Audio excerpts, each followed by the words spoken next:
Assalamualaikum warahmatullahi wabarakatuh. Selamat malam. Mohon izin memperkenalkan diri.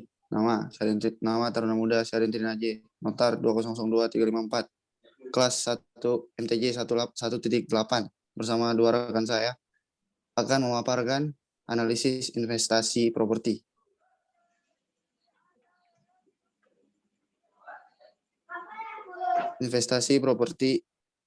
Investasi properti adalah pembelian properti real estate yang ditunjukkan untuk mendapatkan return of investment, baik itu melalui hasil sewa, penjualan kembali, atau gabungan dari kedua faktor tersebut.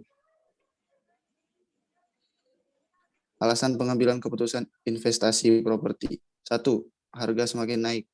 Peningkatan jumlah penduduk di suatu daerah membuat pemerintah daerah tersebut harus bisa menyediakan tempat tinggal bagi penduduknya. Jadi, jika di daerah tersebut jumlah penduduknya semakin meningkat, kebutuhan akan properti juga otomatis meningkat. Tetapi peningkatan kebutuhan properti tersebut lama-kelamaan tidak akan sesuai dengan luas wilayah yang tidak bisa meningkat. Oleh karena itu, di daerah yang ramai penduduk, harga properti semakin lama akan semakin meningkat. 2. Harga mengikuti inflasi. Inflasi akan terjadi jika pemerintah mencetak uang dalam jumlah yang banyak dan uang yang beredar akan jauh lebih banyak dari sebelumnya. Biasanya pemerintah sangat sulit untuk mengendalikan inflasi. Hal ini berbeda dengan investor properti. Jika investasi meningkat, mereka pun juga akan meningkatkan harga properti mereka sesuai dengan inflasi yang terjadi. Jadi, memiliki investasi properti merupakan salah satu langkah untuk berlindung dari inflasi karena harganya akan meningkat secara bersamaan.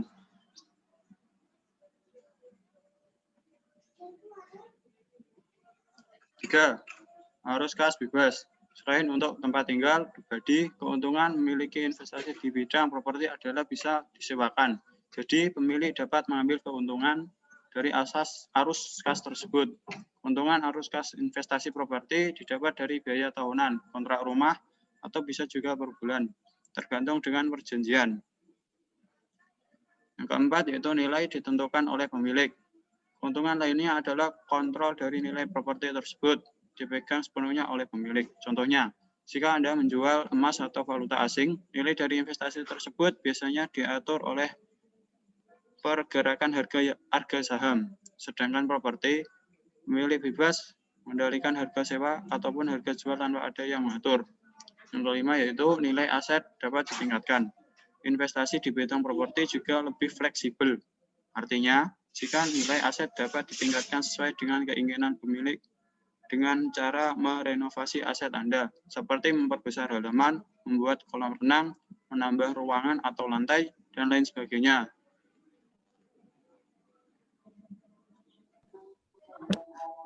Langkah-langkah untuk melakukan investasi. 1. Cek keuangan. Ini akan memberi Anda gambaran berapa banyak uang tunai yang telah tersedia untuk berinvestasi. Namun apabila pada kenyataannya tidak sesuai dengan yang diharapkan, jangan langsung berasumsi bahwa Anda tidak mampu untuk berinvestasi. Melakukan pinjaman untuk berinvestasi bukan berarti hal yang buruk. Selama Anda sudah memiliki pekerjaan dengan posisi serta gaji yang cukup tinggi atau usaha yang sudah berjalan dengan baik dan stabil, maka jangan ragu melakukan pinjaman untuk berinvestasi. 2. Tetapkan tujuan. Ini merupakan paling penting saat ingin memulai investasi di bidang properti, yaitu Anda harus terlebih dahulu menetapkan apa tujuan yang ingin dicapai. Lalu langkah penting selanjutnya adalah Anda perlu mengatur tenggat waktu kapan investasi Anda harus mencapai tujuan tersebut. 3. Memahami resiko. Resiko dapat diartikan sebagai suatu ketidakpastian yang tidak dikehendaki dan dapat menimbulkan kerugian. Dan ketika Anda ingin berinvestasi di bidang properti, dengan memahami resikonya, maka akan lebih mudah untuk melakukan keputusan dan menentukan strategi Anda selanjutnya. 4. Membuat anggaran investasi. Tujuan dari membuat anggaran adalah untuk memastikan Anda dapat menyeimbangkan pendapatan dan pengeluaran saat sedang melakukan investasi, karena dengan begitu Anda dapat melihat di mana Anda menghabiskan uang dan berapa banyak pemasukan yang dapat didapat dari investasi Anda untuk kedepannya. 5. Membuat rencana pembelian. Rencana pembelian terdiri dari 1. Menentukan strategi investasi, 2. Menentukan kriteria properti, 3. Mencari properti yang sesuai kriteria, 4. Melakukan survei, 5. Lakukan apresial terhadap properti atau apakah harganya sudah tepat, 6. Lihat peluang dari kawasan sekitar properti, 7. Melakukan penawaran dan bernegosiasi. Sekian, terima kasih. Apabila ada kurang lebihnya, kami mohon maaf. Baik, itu tadi adalah presentasi dari kelompok kami. Bila ada kesalahan, mohon dimaafkan. Sekian, terima kasih. Assalamualaikum warahmatullahi wabarakatuh.